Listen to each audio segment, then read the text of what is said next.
Завершилась сложная реставрация музейного предмета «Конфектура», который был создан на императорском фарфоровом заводе в Петербурге в первой половине XIX века.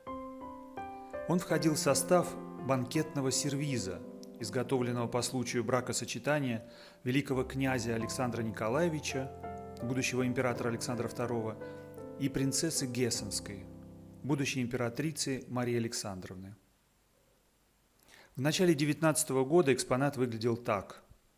Он был сильно загрязнен, со следами старой реставрации. 2 тарелки из 3 были ранее, еще до поступления в музей, склеены. Клей со временем, к сожалению, сильно пожелтел, деструктировался и частично рассохся. Отдельные фрагменты нижней тарелки хранились в фонде декоративно-прикладного искусства отдельно в коробке. Имелись большие утраты фарфора и сколы по краям.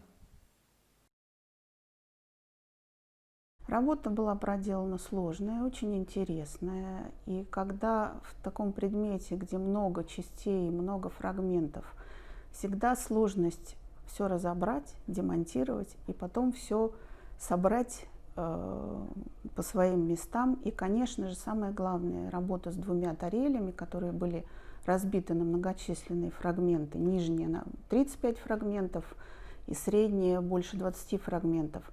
Самая большая сложность – все собрать так, чтобы это выглядело целостно, но при этом не скрывая ни утрат, ни доделок, и ни швов, склейки, чтобы в итоге экспонат смотрелся гармонично, но с эстетической стороны для глаза приятно и целостно.